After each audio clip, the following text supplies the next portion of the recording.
And we continue our coverage of today's session of the annual convention of the American Society of Newspaper Editors. We now hear a perspective on the press by a third world leader, featuring the remarks of Prime Minister Lee Kuan Yew of the Republic of Singapore.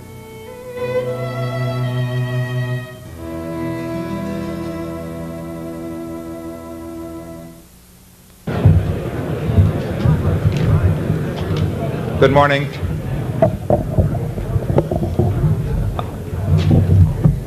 I am Norman Pearlstein, head of the ASNE International Communications Committee and managing editor of the Wall Street Journal.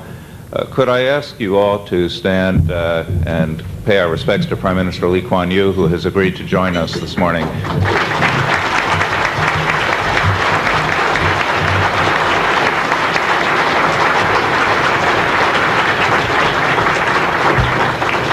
Thank you very much.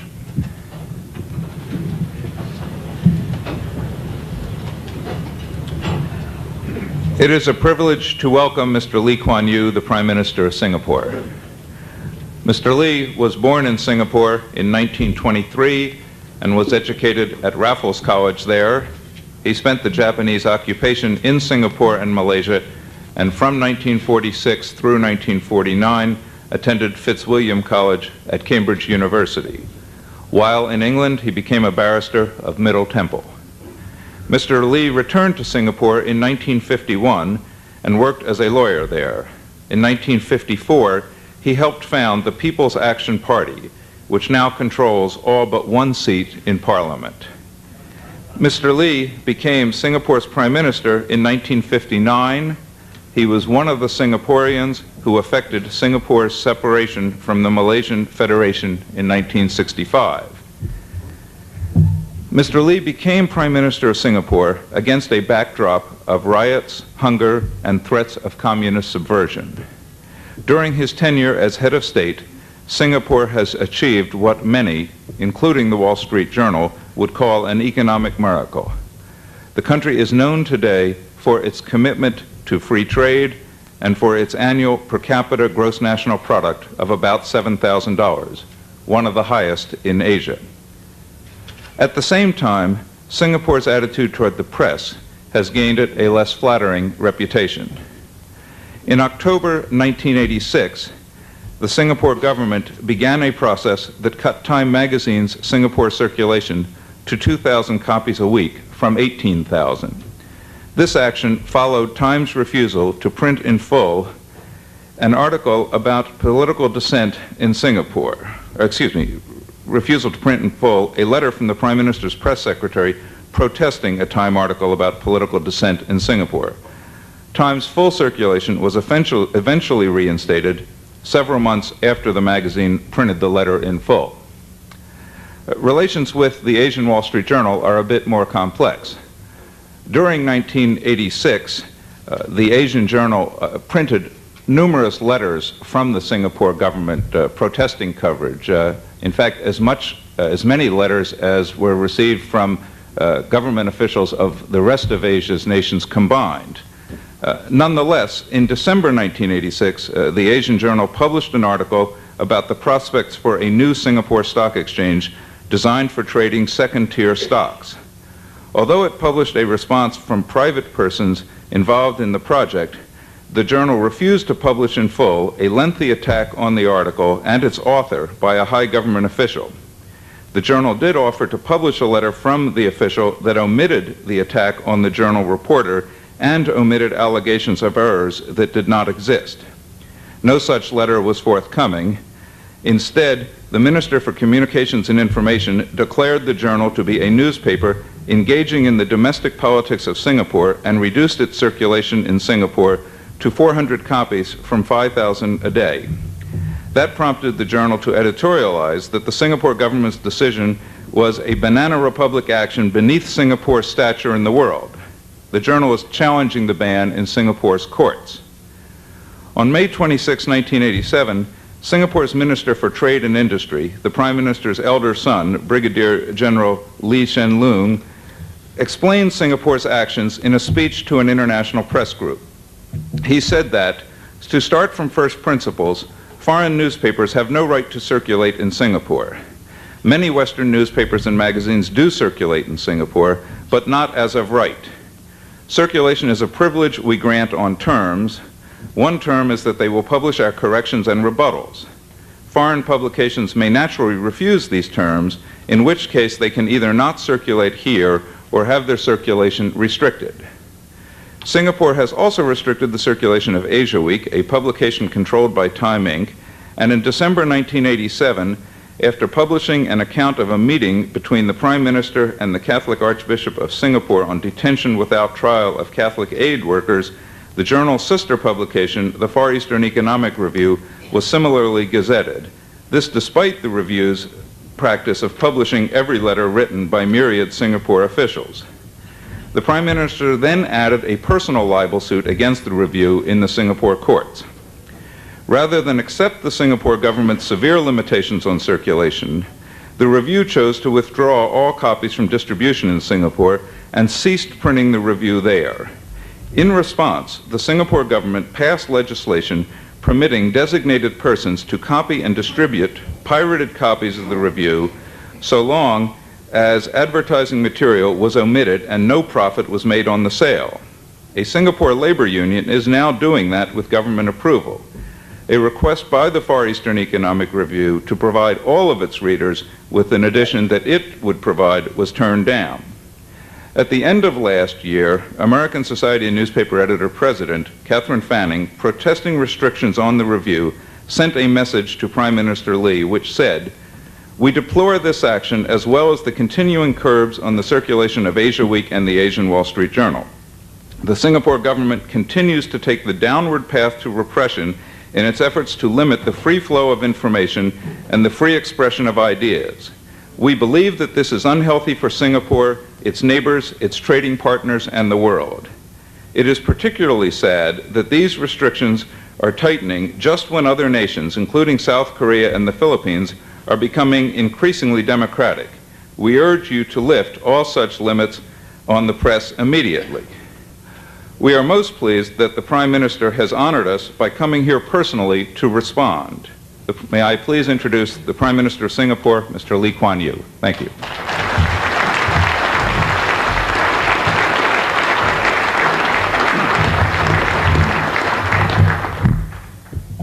Mr. Chairman, ladies and gentlemen, one little correction on that recital of facts. We did not refuse the Review application to reproduce copies. They wanted to reproduce 10,000 copies. Others are already reproducing 8,000, so we offered them the balance of the 2,000 copies. They refused. They said either all or nothing. Well, so be it. I would like to respond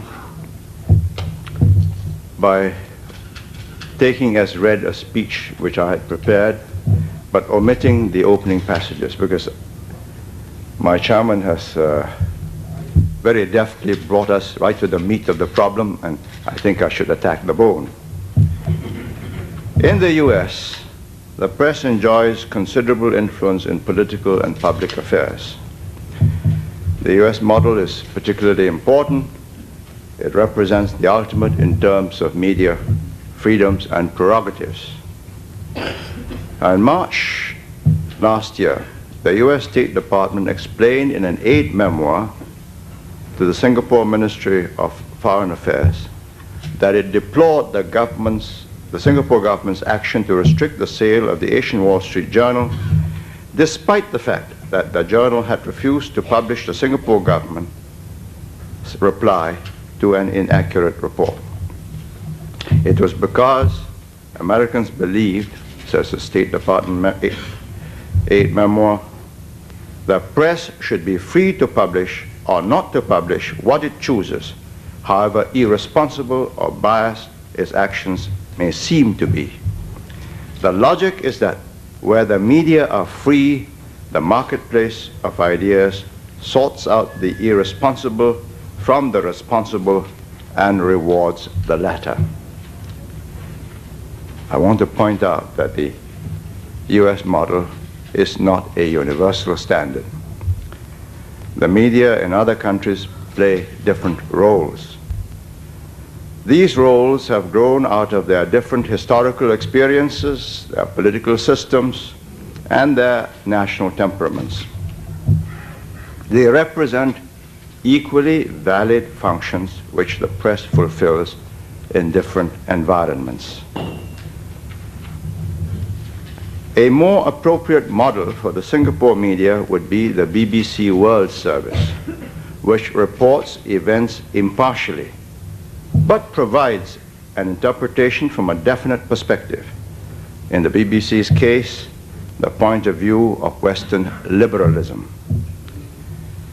BBC broadcasts in Singapore on FM 24 hours daily. It was a service meant for the British community, including their troops stationed in Singapore. When they departed in 1971, I personally asked them to continue it as a service to Singaporeans. Another model is the Japanese media. They also stay out of a partisan role in active politics. And they go beyond plain reporting to shape public opinion by helping build up a national consensus on important issues. Now, Singapore's history. It was a British colony. It has no history of a freewheeling, rambunctious press. In fact, if the British did not have press laws which they invoked to prevent the Chinese language newspapers in Singapore from crusading for the Malayan Communist Party in the 1950s and 60s, the Malayan Communist Party would have succeeded in doing to Singapore and Malaya what the Chinese Communist Party has done to China. Singapore's experience has made Singaporeans chary, even suspicious, of any newspaper crusading for causes or policies which people feel should be left to those who are openly in the political arena. When the marketplace contest of ideas has been practiced in many newly independent countries, it has ended in less than happy results. This happened in Sri Lanka and India. Both are heterogeneous, multiracial societies. In both there are intense racial and regional disagreements on important emotional issues such as race, language, and culture. In both, a plethora of media propound divergent and incompatible policies, mobilizing sectional constituencies and arousing emotions. In both, the result has been confusion and dissension rather than enlightenment and consensus.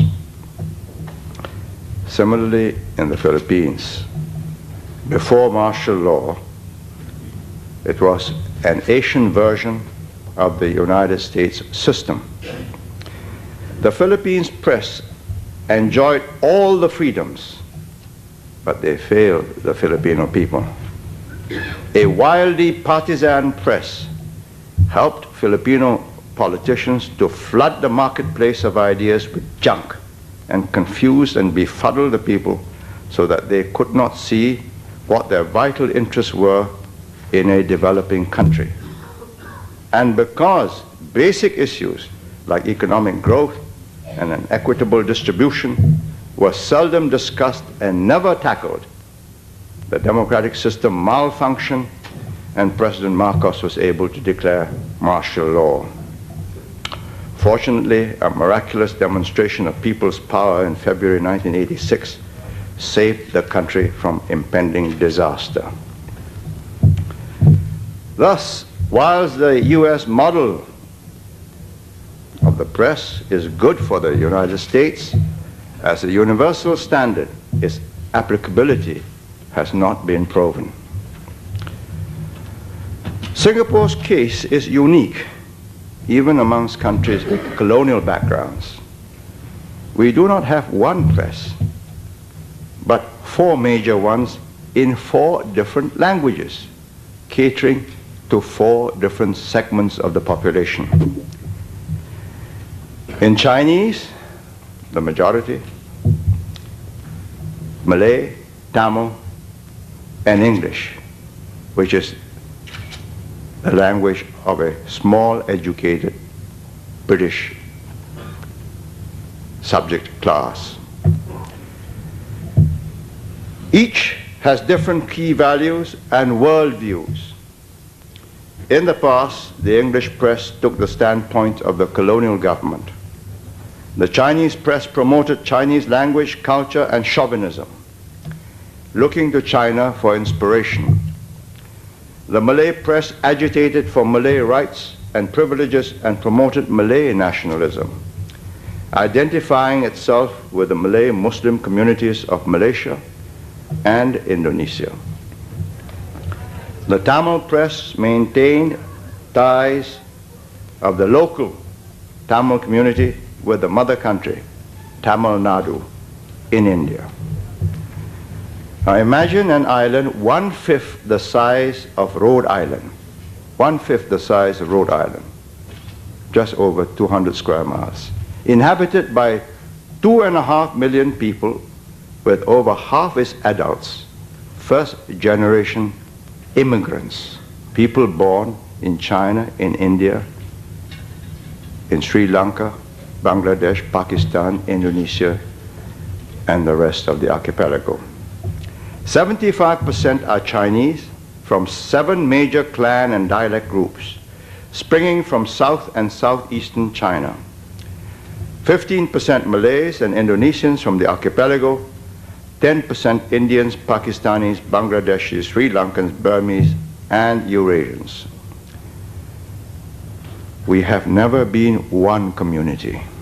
For decades, we coexisted in separate segments of the island, demarcated by the British for disparate immigrant groups. From these unpromising beginnings, we have had to try to build one nation. But the melting pot was not an option. We have been independent for less than 23 years. Parents are determined to remain the different kinds of Asians they are, and to keep their children that way. We cannot obliterate cultural and religious distinctions between the racial groups. We cannot even try to remove the language differences. Yet we have had to create enough shared values and a single national identity. And it has taken the government many years to get the different races intermingled into new towns as we resettled the population. Gradually, we hope to reconcile these centrifugal trends and to bring the press in the different languages closer together, approximating, however inadequately, one national view. The process has been helped by the adoption of English as a common working language. A new generation of Singaporeans has been educated with English as their first language, a step-mother tongue, if you will. But this has created new dangers and problems. If we lose too much of our original cultures and their value systems, we may lose our bearings altogether.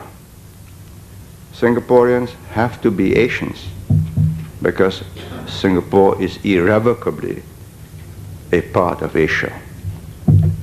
Parents know that if their children take in too much of America and the West daily on TV and in the newspapers, the result will be disorientation because Singapore is not the West.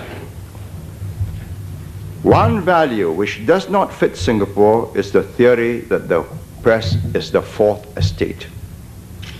And in Singapore's experience, because of our volatile racial and religious mix, the American concept of the marketplace of ideas, instead of producing harmonious enlightenment, has from time to time led to riots and bloodshed. I have this anecdote as a footnote. But my colleague, the ambassador, tells me perhaps I should read it out, because it should not be a footnote for Americans. One example was the Jungle Girl riots in the 1950s. An English woman, journalist, in the Singapore Standard, wrote up a human interest story about a Dutch woman who handed her baby daughter to a Malay woman as the Japanese swept through Southeast Asia.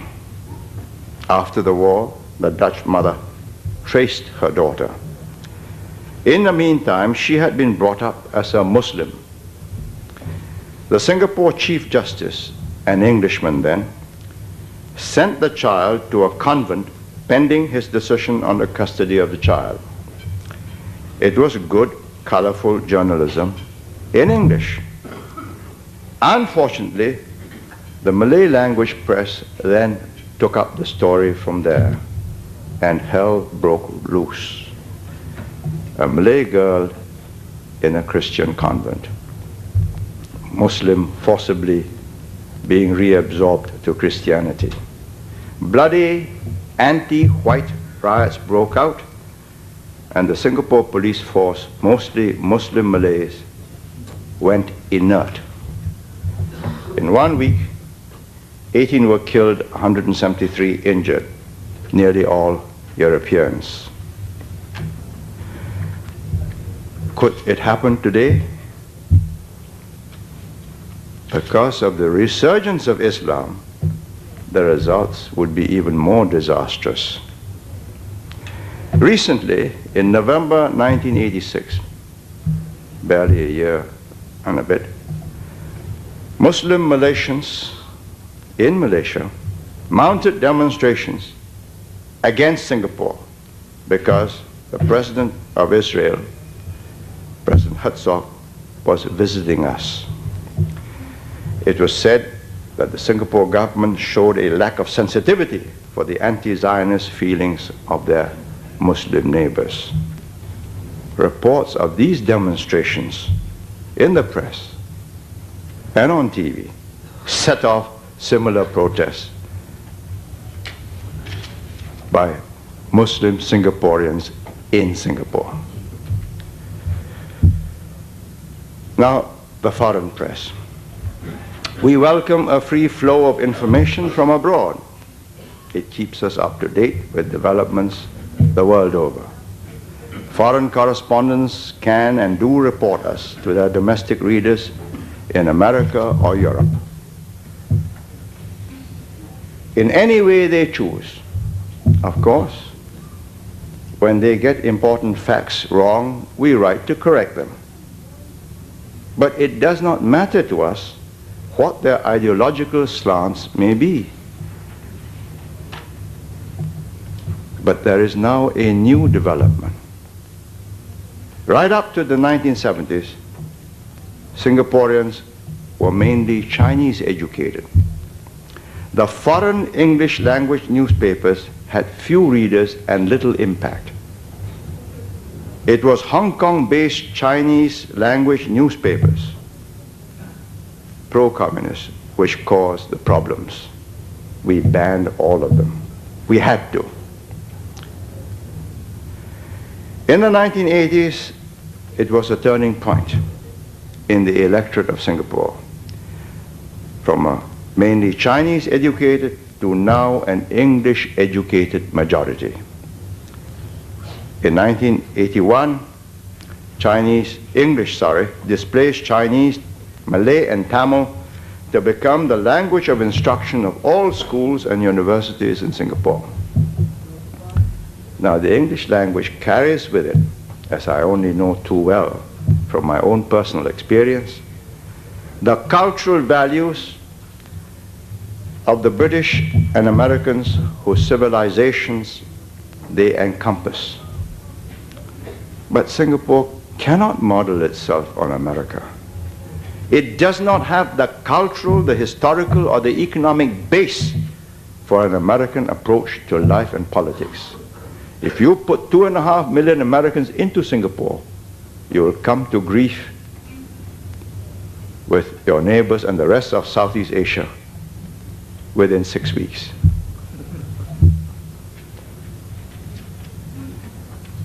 At about the same time, in the 1970s and in the early 1980s, new publications like the Asian Wall Street Journal, based in Hong Kong, began to report Singapore daily, not to readers in America or Europe, but to Singaporeans themselves and to the rest of the region. My chairman was kind enough to remind me that he met me in 1976 for the first time because he was the first editor of the Asian Wall Street Journal. It was a new kind of press. It's offshore Singapore press. Western correspondents, primarily Americans, some British, some Australians and New Zealanders and their staff, reporting Singapore as a Singapore newspaper for Singaporeans, not reporting Singapore to America or Europe or Australia. They have become, in fact, domestic Singapore press based offshore, just like the American dollar based in Singapore offshore. Their correspondents act like journalists do in America, and they take sides to determine the outcome of issues under debate. Now, Americans tend to think of Singapore as one of the NICs, newly industrializing countries. But it's very different from Korea, Taiwan, or Hong Kong.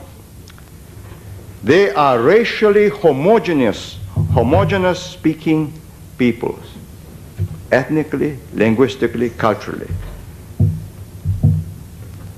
They have their own language, their own culture. They are one racial type. And unlike Singapore, English is not the language of the peoples. Not even in British-governed Hong Kong. In these countries, English has to be translated into Korean in South Korea, or Mandarin or Hokkien in Taiwan, or Cantonese in Hong Kong before you can reach the people. And if you have visited these countries, just watch the television channels and you will see almost no English. Switch on in Singapore and you will see more than half of it in English. Now, none of the NICs, or indeed any of our ASEAN neighbors, the Association of Southeast Asian Nations, can be penetrated by the offshore English language press like Singapore. A country with the smallest population in Asia, 2.5 million, has the largest single country market for the Far Eastern Economic Review and the second largest for the Asian Wall Street Journal. Now, if you reduce these sales per million of population in the NICS and in ASEAN, and you compare it to Singapore, if you take Singapore as 1, Hong Kong is half, Taiwan is 1/80, South Korea is 1/70, Malaysia is 1/6, Philippines 1/80, Thailand 1/80, Indonesia 1/280. They are not worried what the English language press writes. Their people can't read it. Take the Asian Wall Street Journal. Hong Kong 4/5 to a Singapore 1. But there is no one man, one vote in Hong Kong. It's the British governor appointed by the British government.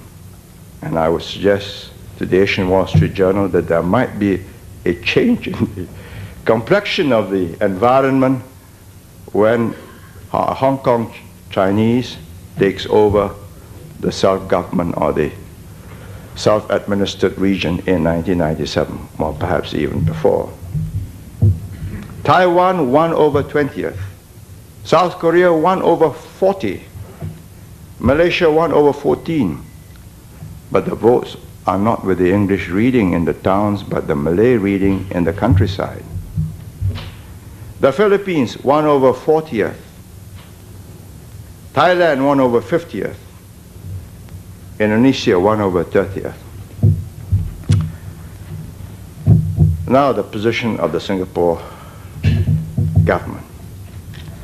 Singapore's domestic debate is a matter for Singaporeans. We allow American journalists in Singapore in order to report Singapore to their fellow countrymen. We allow their newspapers to sell in Singapore so that we can know what foreigners are reading about us. But we cannot allow them to assume a role in Singapore that the American media plays in America, that of invigilator, adversary, and inquisitor of the administration. If allowed to do so, they will radically change the nature of Singapore society, and I doubt if our social glue is strong enough to withstand such treatment. For example, few Singapore foreigners are aware that to lessen our inter-communal conflicts, Malays versus Chinese versus Indians, Singapore and Malaysia, both governments ban each other's newspapers and have done so for over 20 years since we separated. The last big Malay-Chinese riots in Malaysia in 1969 sparked off similar riots in Singapore in a matter of days. We are the closest of neighbors. Unfortunately, one country's newspaper reporting what its people, its own people, are doing and saying can cause Malay-Chinese troubles in the other country if it is read there. It appears preposterous. But the reason is simple. The two countries have two different solutions to their not dissimilar interracial problems. And to read of another solution and the implications of that solution causes problems for the other. Now, no foreign television station claims the right to telecast its programs in Singapore.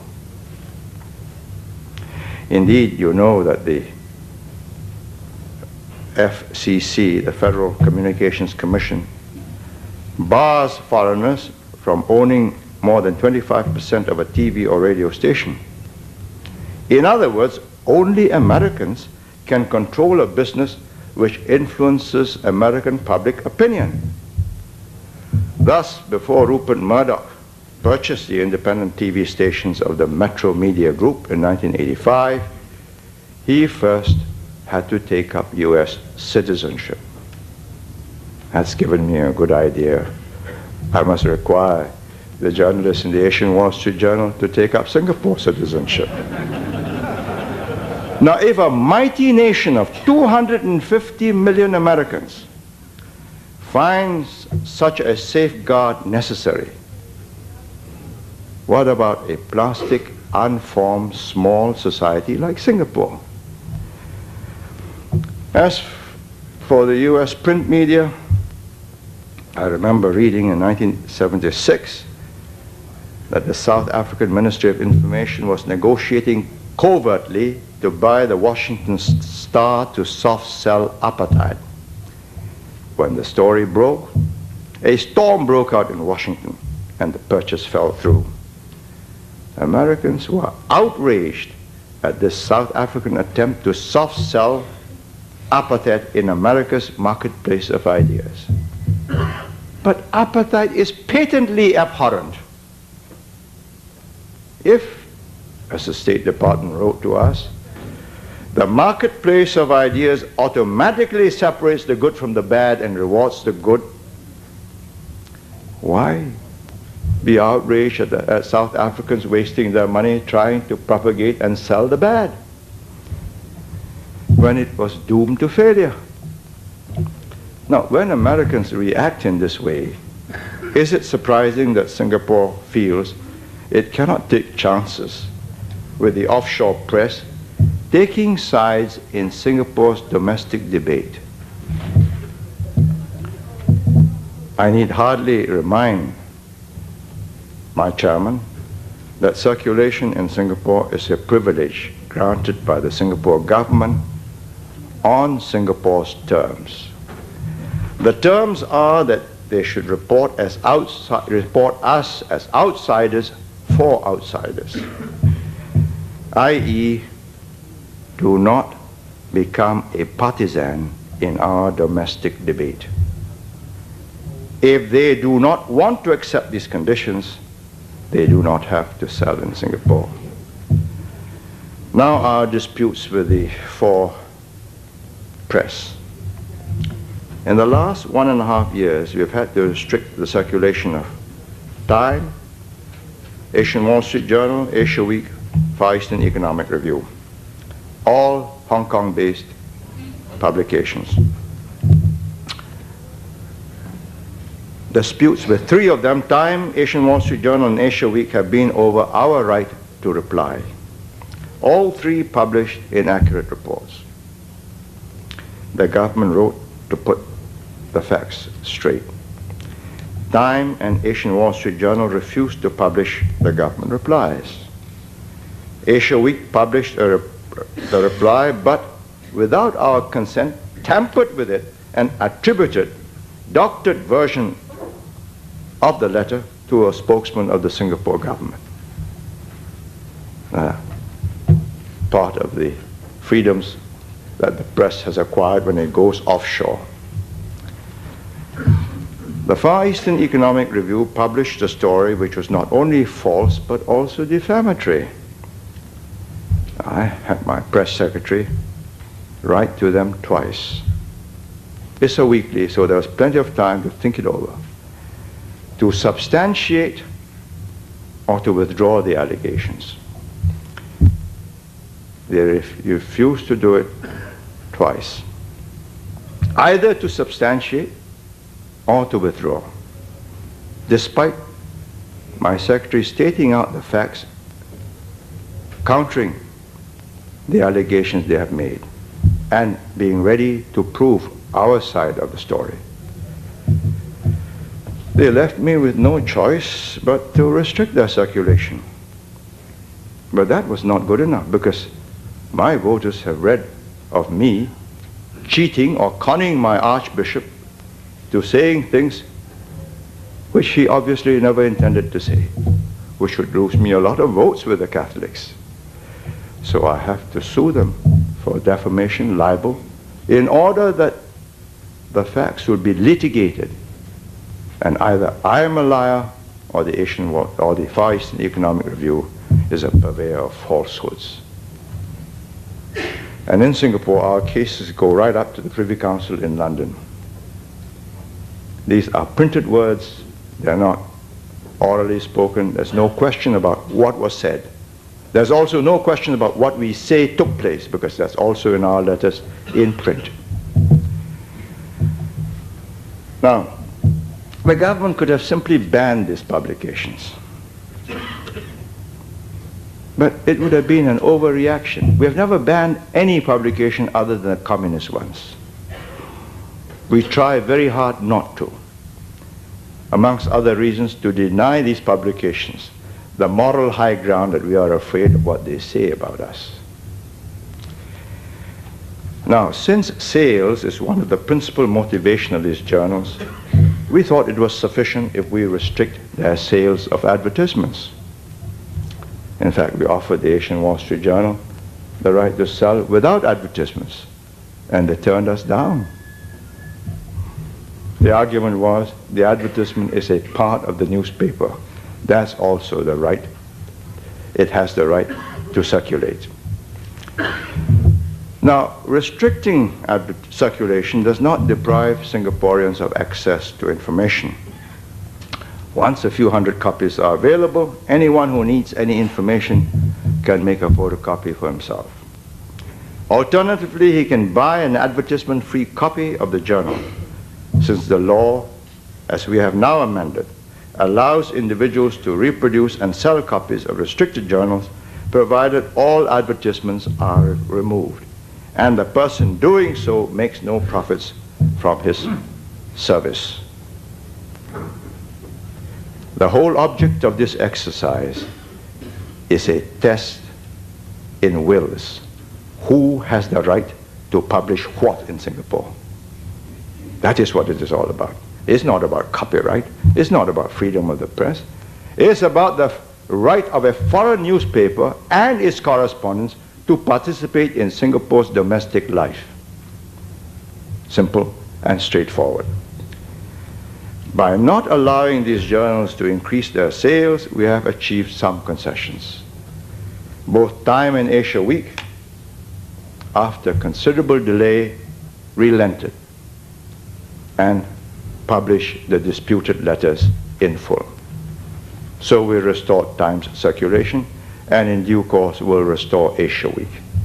And in due course, I hope the Asian Wall Street Journal will see the light and consider it not worthwhile in insisting on a prerogative which requires our consent. Mr. Chairman, ladies and gentlemen, I have not come here to convert you to my point of view, for I know that would be impossible.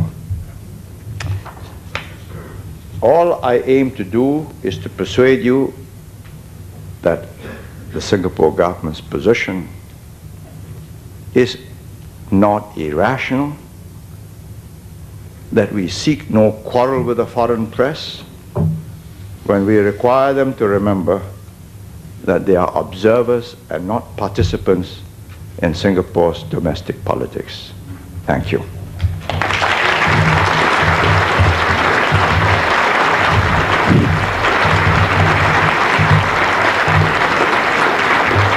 Thank you very much, Prime Minister Lee. The Prime Minister has agreed to take some questions from the floor. Before doing so, let me tell you that copies of his speech as well as some supplementary material will be available outside this meeting hall after this session. Any questions from the floor, please? Yeah, right here. And could you please identify your publication as well? Yes. Jerry Seppo, San Jose Mercury News.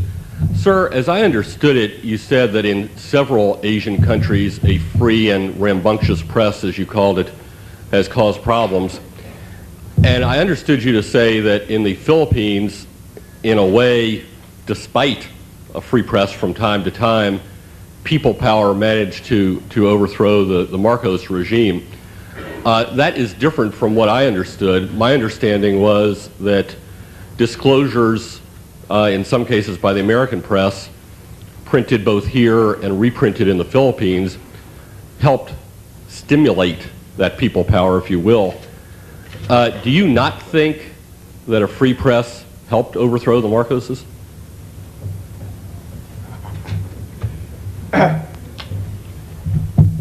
It would be churlish of me to deny the credit which the American media rightfully claims as its contribution to the disclosures of the Marcos evils. May I express my assessment of what took place? It wasn't the disclosure of these indiscretions or misdoings that brought about the collapse. It was the crack in the plinth on which the Marcos regime based its power, the army. And when the Secretary of Defense, Juan Ponce Enrile, and the Chief of Staff, General Ramos, broke with him, with Colonel Honasan, then people's power came into its own. And when commanders refused to fire on Camp Aquinado, that was the beginning of the end. But of course, Genesis goes back all the way to the American Constitution drafted for the Philippines in the 1930s. But I make bold to suggest that the American style of modeled Filipino press in the years before martial law did not contribute to enlightenment. Yes, George. George Chaplin, Honolulu Advertiser. Mr. Prime Minister, despite your explanation and rationale, the central fact is that you exercise censorship with an iron hand, starting, by the way, with the local media. and then, of course, going to the publications that you discussed here from outside. It seems to me that that smacks of the very communist powers that you abhor. India has a largely free press. India is heterogeneous. India is also Asian. Why do you have so little faith in the ability of your people, so well educated, so little faith in their ability to make intelligent judgments on diversity of ideas, on competing news? Putting it very bluntly, why do you have so little trust in anything but what comes across as dictatorship? I am breathless at the confidence with which the assertions have been made without any facts whatsoever. There are 3,700 publications, foreign produced, in circulation in Singapore, and a population of 2.5 million. But educated.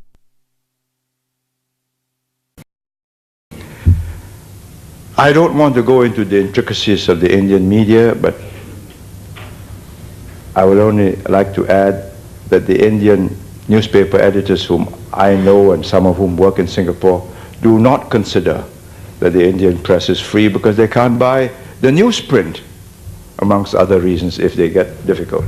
So it is not that simple and straightforward.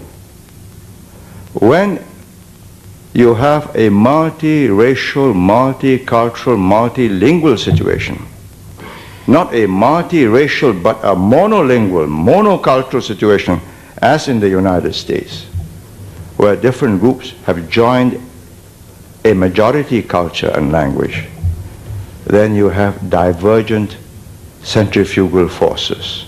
Because each language carries with it its own baggage of cultural values, emotive overtones, and worldview. We still have very major newspapers in different languages. The English language newspaper reaches 55–60% of the population. Not quite, I think, of the population under 35, the educated, English educated population. The Chinese newspaper reaches 70%. That's an overlap. The English reading also reads the Chinese press. The Malay reading is a straight, strong 15%. Tamils too. Each language carries its own overtones. Serbo-Croats go to Australia and they carry out their feuds in Yugoslavia, in Melbourne and Sydney. It takes a long time before they become Australians. We have never tried the free marketplace of ideas, even when the British were in charge, and they didn't have one man, one vote. And I'm not going to run this gauntlet of riots and mayhem. I have been in office for now 29 years. I have won 7 general elections since my first in 1959. I think that qualifies me at least to be able to say that I do know Singapore better than the questioner. I think we have time for one more question, please. Mr. Prime Minister, I'm Dick Smyser from the Oak Ridger in Oak Ridge, Tennessee, and my question concerns the term the third world and whether or not it has outlived its usefulness. I've heard it criticized as being an oversimplification because, as you pointed out in your talk, there are so many differences in third world countries. Do you think it's a term that's still useful? If we want to be accurate, people now talk in terms of the third and the fourth worlds. There are vast differences between the countries of, say, America and Western Europe and the Soviet Union and Eastern Europe. There are even vaster differences between America and Western Europe and China, North Korea, Vietnam. There are considerable differences, not as great as, say, with China or Vietnam or North Korea, between America and parts of Southeast Asia. Yes, we are all human beings. Yes, we all need calorific intake. Yes, we need clothes. We need different kinds of clothes for different climates. We need different kinds of homes for different abodes and climatic conditions. We have different histories. We have different perceptions of what our futures are going to be. For the few days that I'm here, I watch your television, I read your newspapers. I may even be beguiled into believing that your issues, which capture the headlines in the nightly TV news, will determine the fate of the world.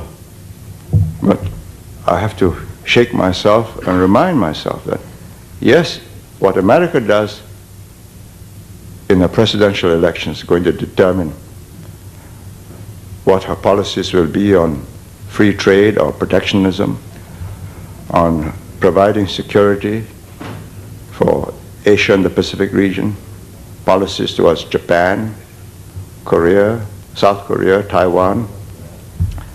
But ultimately, you are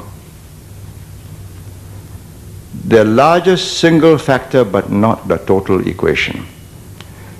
It is also what the Russians are going, the Soviet Union is going to do, what kind of China is going to emerge, what the Japanese will do in reaction or in response to the measures which will be taken to make them come back into a trade balance with the U.S., whether their security arrangements with the U.S. will endure beyond the year 2000, if not, what takes its place, how much of burden sharing can there be when they can only go as far as 1, maybe 1.5% of GNP for defense, and if they go beyond that, they'll have the rest of Asia alarmed.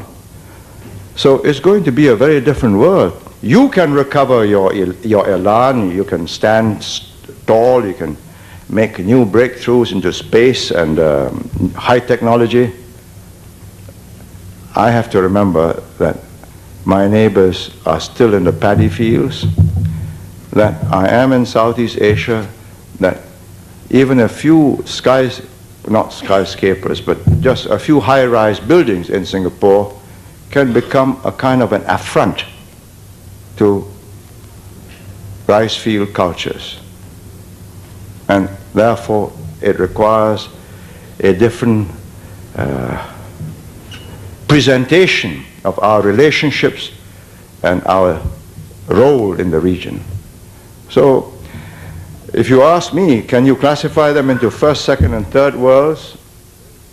I say yes for sake of simplification, but if you want to be accurate, there are many more worlds than 3 or 4. I mean, I meet leaders from many countries from time to time in various conferences. And when I meet the leader from Uganda, I know that I'm meeting somebody whose world has collapsed and may not be put together again for another 100 years. We are not the same, and probably never will be. Thank you very much, Prime Minister Lee. Before adjourning, if I can just make 2 very quick comments. One, as head of the International Communications Committee over the last year, I have worked very closely